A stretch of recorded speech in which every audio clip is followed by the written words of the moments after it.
모든 인간은 일을 하며 삽니다. 때때로 일은 고통이거나 육체에 대한 폭력처럼 느껴지기도 하지만 동시에 나 자신의 존재를 인정받게 하는 무언가이기도 하죠. 즉, 일은 우리의 인간됨과 분리할 수 없는 아주 중요한 요소라는 것입니다. 그런데 놀랍게도 교회가 일 노동에 대해서 거의 아무런 이야기를 하지 않는다는 것이 참 당황스럽게 느껴집니다. 어쩌면 선포하는 자가 그저 교회 안에만 머무르는 목사들 뿐이었기 때문인지도 모르겠습니다. 하지만 노동의 의미에 대해 침묵하면서 과연 교회가 전하는 복음이 우리의 일상의 삶과 깊이 연결되어 있다고 과연 주장할 수 있을까요? 지금 이 세상에는 영혼 없는 노동이 아주 많아지고 말았습니다. 일 그 자체의 의미와 소망, 가치가 담기지 못하는 것들 말입니다. 하지만 우리는 성경적 세계관에 따라 노동을 완전히 다른 시각으로 바라볼 수도 있습니다. 더글라스 믹스는 다음과 같이 설명합니다. 하나님의 집에서 하나님의 살림꾼이 되라고 우리를 부르시는 하나님의 애쓰심에 대해 우리는 노동으로 응답한다. 이것은 우리의 일에 대한 가장 중요한 핵심을 찌르고 있습니다. 즉, 모든 일의 주도권이 우리에게 있지 않다는 사실입니다. 오히려 온 우주가 하나님의 집이라는 사실에 대해서 감사함으로 인정하는 것에서부터 모든 것이 시작된다는 것입니다. 그리고 이것은 자연스럽게 노동에 대해 이런 정의를 내리게 만들죠. 참된 노동은 결국 하나님의 사역에 대한 협력으로 이해할 수 있는 것입니다. 하나님께서 세상을 처음 지으시던 날부터 지금까지 온 인류에게, 온 세계에 베풀고 계시는 그의 은혜의 역사에 우리가 각종 다양한 방식으로 동참하는 일이라고 말이죠. 하지만 우리 세상은 노동을 보통 이렇게 정의합니다. 소득을 위한 고용.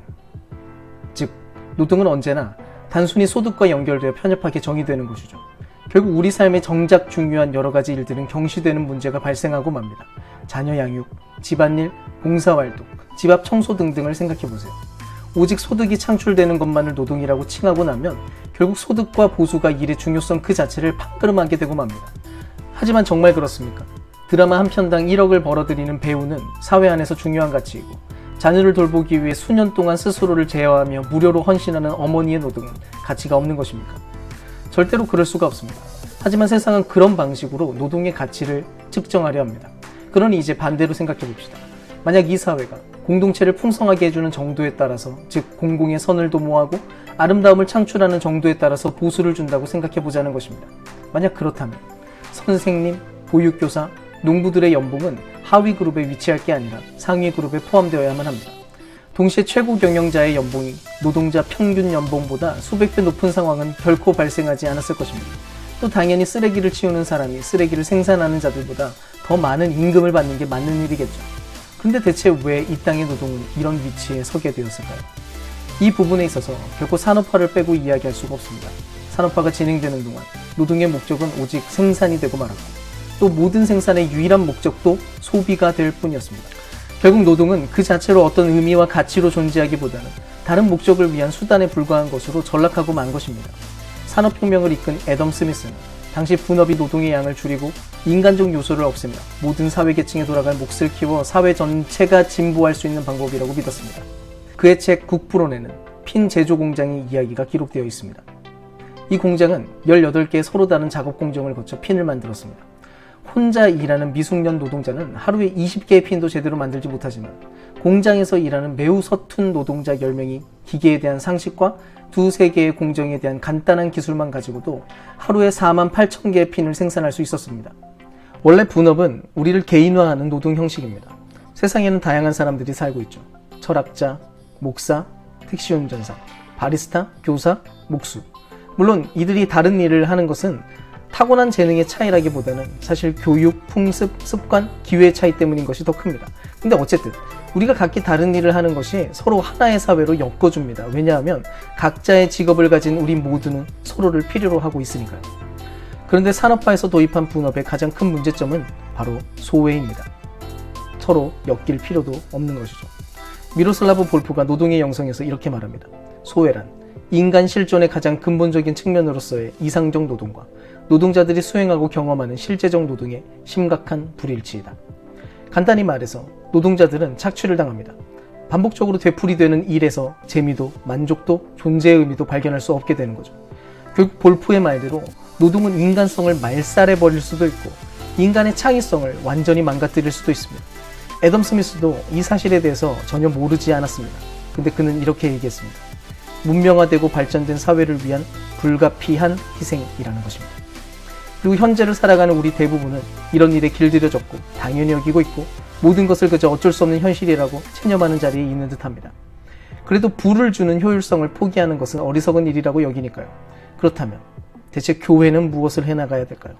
몇 가지만 간단하게 이야기를 해보겠습니다. 첫 번째, 사람들이 좋은 노동을 알아보고 선택하도록 도와야만 합니다. 사실 직업의 종류는 중요하지 않습니다.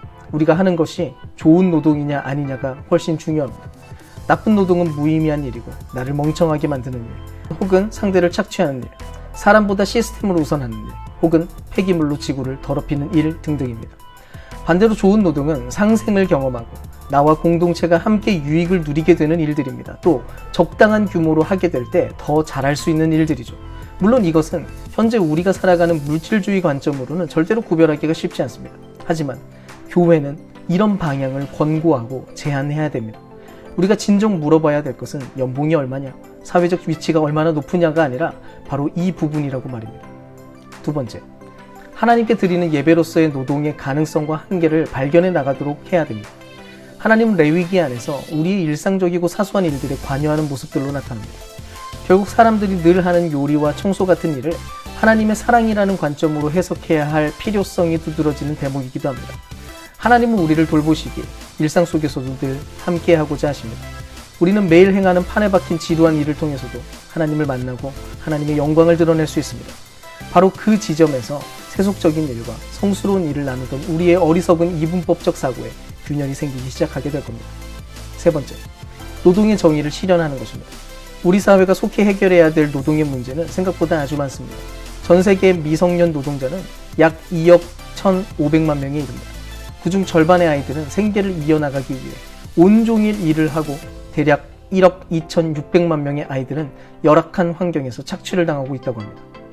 아이들은 마약 판매, 매춘에 희생되기도 하고 위험한 내전이나 테러에 동원되기도 합니다. 신앙 공동체는 이런 모든 일들의 실태를 알리고 목소리를 높일 필요가 있고 이주 노동자들에게 쉼터를 제공한다든지 각종 착취당하는 노동자들의 삶을 대변하는 일도 해낼 수 있을지도 모릅니다. 네 번째, 교회 안에 있는 인적 자원에 주목하고 그들이 하나님 나라의 일을 할 수 있도록 힘을 실어줄 필요가 있습니다. 교회 성도들은 꽤나 다양한 직업군들이 모여 있습니다. 교사에서부터 건축자, 기술자 등등 각종 방식으로 우리 지역이 좀 더 살기 좋은 곳이 되게 하는 데 도움을 줄 수 있는 기능들이 있다는 것입니다. 이런 일들은 각 지역 교회와 구성원에 따라 상상을 초월하는 창의력을 가지고 진행될 수 있습니다. 만약 교회가 좋은 노동에 대한 정보를 교환하는 장소가 되어 좋은 직원을 찾는 고용주와 좋은 일자리를 찾는 자들을 서로 연결해주는 고리가 되어준다면 어떨까요? 교회가 이미 가지고 있는 자산을 활용하여 비영리단체, 자원봉사단체 혹은 소기업을 지원하고 육성하는 것은 어떨까요? 비인간적인 노동과 비인격적 기술 앞에서 성경적인 노동을 회복하고 개인과 지역의 공공선을 도모할 수 있게 되기를 소망해봅니다. 감사합니다.